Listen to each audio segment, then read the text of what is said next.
Hey everyone, Pan Bam Rich here, and welcome to episode 11 of the Bomberman Hero playthrough. In the last episode, we finished off Area 1 of Mazone Star, and in this episode, we'll be moving on to Area 2. Starting off with Snowland here, and as you may have figured based on the first stage of this area, we'll be witnessing a lot of snow-based stages, and there's gonna be a lot of that, but only for the first half. The second half is where it starts to get a little bit interesting in terms of set pieces and stage design. So, Snowland here, the target score is 4.5k points, and there is our first attack bomb of the area here in this stage. As we're nearing to endgame here, we're also going to be experiencing some gears, some power gears that we'll be witnessing for the last time in a regular playthrough of Bomberman Hero. So there's going to be a lot of that here, but as we go through the stage, we'll be witnessing some more new enemy types. So as you saw there, we had the snowman enemies where after several tosses of their snowballs, they will toss their own head and kill you. I think you have to kill them right away before they kill themselves with their own bomb, because they are required for the target score. And the second enemy here is this weird Yeti-like creature kind of thing. And essentially, if you're in its line of sight, it will thaw out and will toss the ice cube that it is holding while it was thawed, or while it was solid. And this part here will be killing a bunch of these snowmen. And if we kill all four of them, it'll actually grant us access to two areas here. Two areas that will lead us to a higher elevation in this stage, and one of which will take us to where the attic bomb is. So first off, we gotta check every nook and cranny here to make sure that we pick up the gems that are required, because there are some gems that are like hiding here that could easily be missed if you are going for the target score for your 5 rank. So now that we have that done here, we're going to be climbing up here on the left side here, the left ledge, to pick up some of these gems. And thereafter, our attack bomb should be right over here. So that's very nice. So that'll add us 50 points towards the target score, 50 additional points. And that's it for the left side here. On the right side over here, we have ourselves some more of these gems and our heart container here. And I believe there should be some more things here as we continue to do a little bit of awkward platforming here with these very steep points here. If you get the attack bomb, you don't really need to get this, but just a reminder that that yellow heart power-up restores all of your heart containers, your heart pieces that haven't been restored. So in other words, it's a full heal. So now that we got that out of the way, again, you don't really need that if you got the attack bomb, but I just thought I'd show it just because. So right here we have some interesting platforming segments here. We got ourselves 2 paths here. I'm going to start off with the far right here to pick up that red gem, that lonesome red gem. And that will give us access to this diamond over here. Unfortunately, the Yeti doesn't activate even if you're here. You have to be in its line of sight. So I gotta, unfortunately, take a jump over here. And for some reason, the ice cube above him, the one that he was holding, apparently disintegrated when he thawed out. I've never really had that happen much before, but hey, I'll take what I can get that will help me. Sometimes glitches that occur that help me don't happen as much. But yeah, so pretty much here we're at the end of this stage here. It's very simple and to the point. The only thing that was a bit irksome were the 2 cliffs we met at the beginning, but here is another weird thing where we just have a bunch of snowballs that will attack us. They're indestructible, so we have to goad them into colliding into us, and just like a snowball, it'll continue to grow bigger the more it rolls. So that's it for that obstacle there. We got ourselves another Yeti there that will kill just like that, and we have ourselves a small little jump here to pick up this diamond. It has to be a little bit precise though, or else if you screw it up, you might end up falling down that pit there. So activating the switch will gain us access to that heart. And the final 50 points of this stage is pretty much on top of that tree there.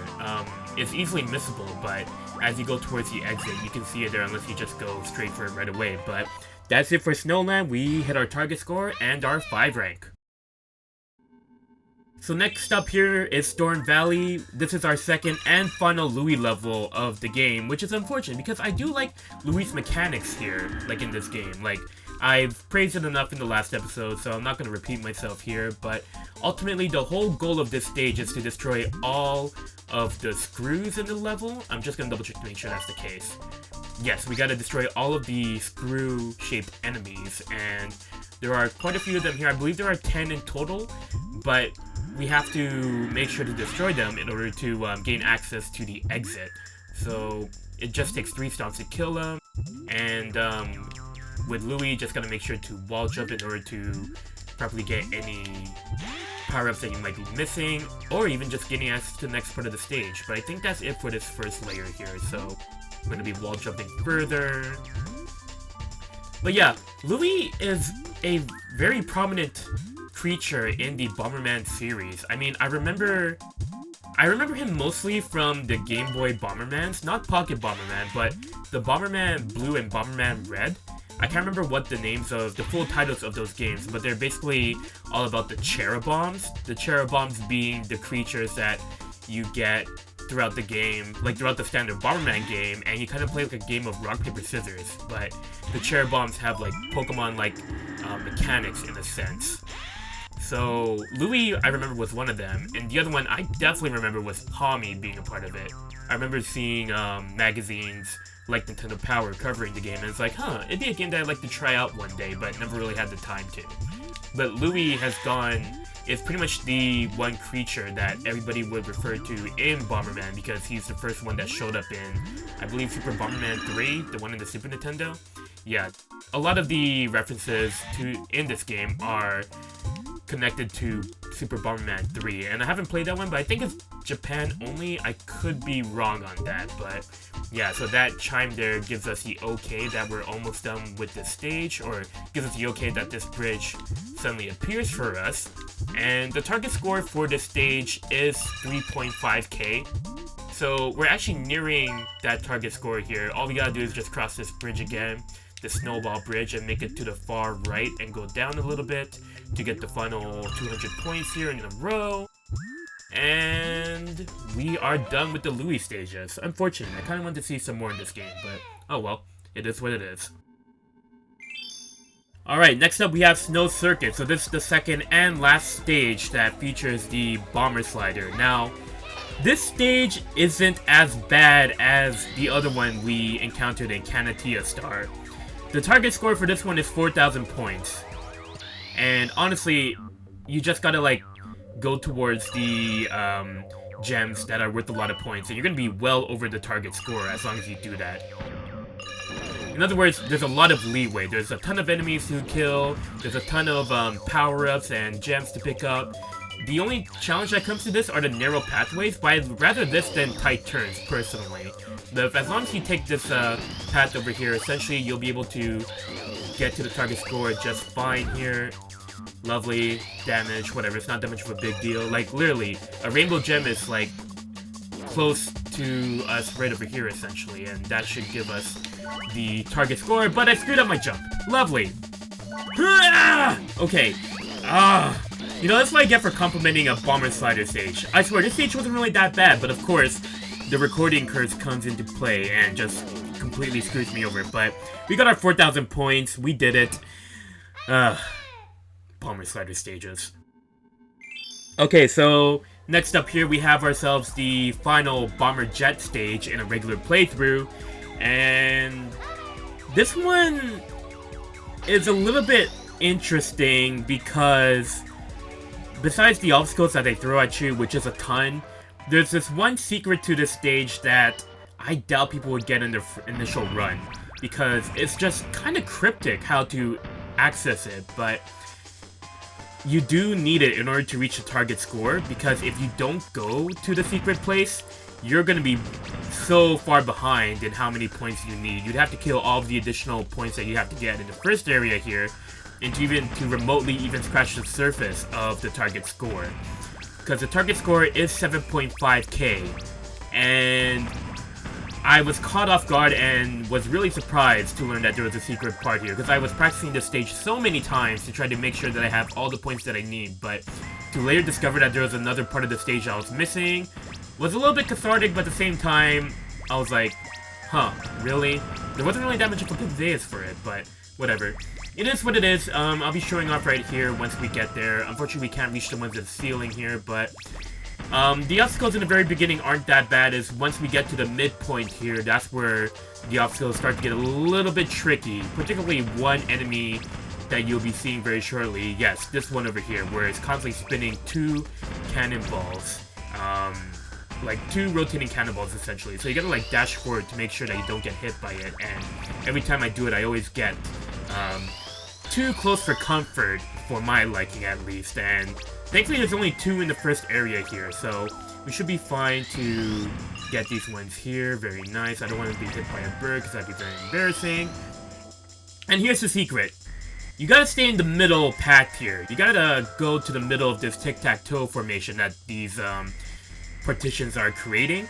And if you go through the middle here, you'll be taken to another area of the stage. And how are you supposed to know this? Unless you're really, really curious in your progression. You naturally, like, try to, like, avoid the birds, I guess. Like, if you don't really want to get the points, you just want to go through. But look at all these points that they have here in this part of the stage. And this is where all the other obstacles, like the rotating cannonballs, essentially come in. And I tried to rush them, but I was way too hasty there. But yeah, see, they even have 2 rainbow diamonds here that are worth 1,000 points each. You can press B to break a little bit in order to get all the diamonds that you can get here in this part. And yeah, there you go. We've already hit our target score. So there isn't really much else to, like, worry about here in this part. Oh, that was really fast though. But yeah, so now that we've hit our target score, the most that we really need to get is just the Attic Bomb, which is immediately after we pass this heart power-up, and you gotta go close to the bottom right over here, and we have ourselves a mini-boss here. These 2 gigantic snake heads that will essentially fire projectiles at you. So we're gonna be sticking with the Kirby 64 strategy of final bosses, and essentially just make sure to target its weak point, which is the blue stomach right there. But every single time that you hit it, he will protect it a bit, and essentially, after some time has passed, you can target it again. It's a pretty simple boss right over here once you get the pattern down. So again, just like how we handled the boss in Kirby 64, essentially. And after maybe 10 or 12 hits, that should be enough for this boss. But yeah, it's a little bit monotonous here at this point. You can destroy the heads. Destroying the heads wouldn't really do much outside of stopping the projectiles for a bit.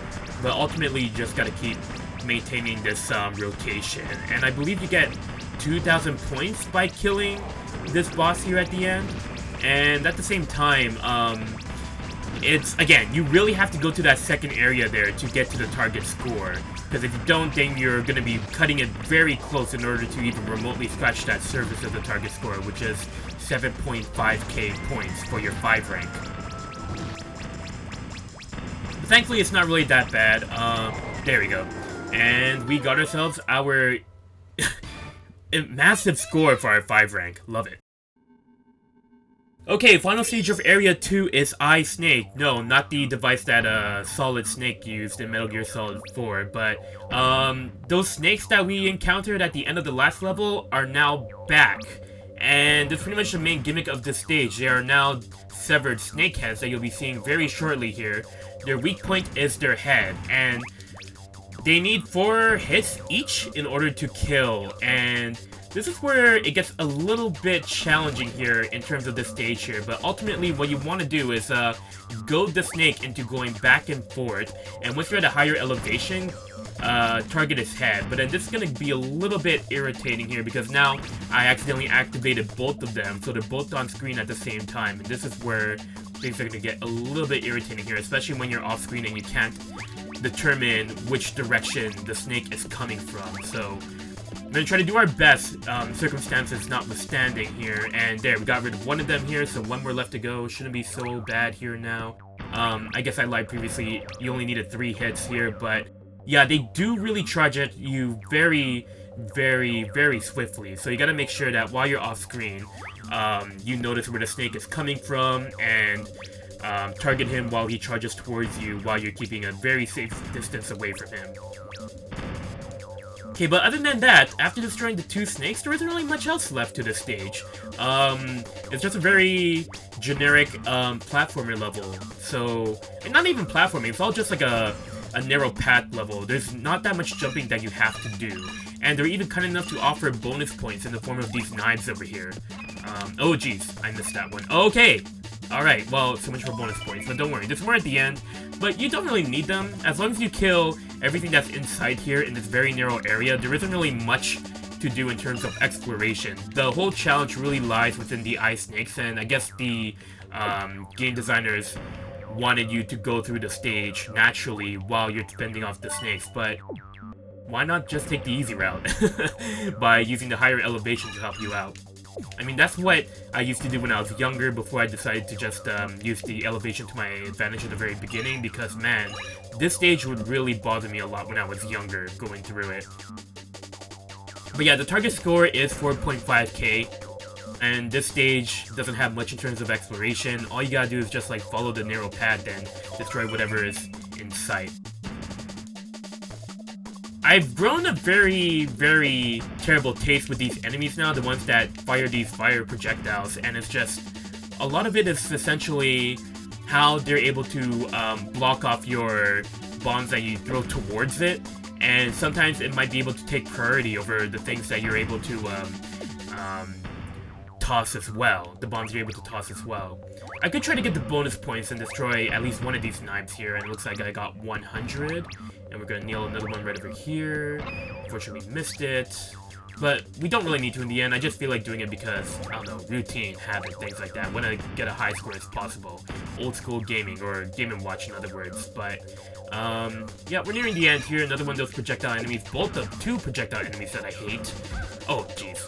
I thought we got rid of it when we threw the bomb at it, or kicked the bomb at it. But, oh well, that's it for the Ice Snake. We got ourselves our target score and our 5 rank.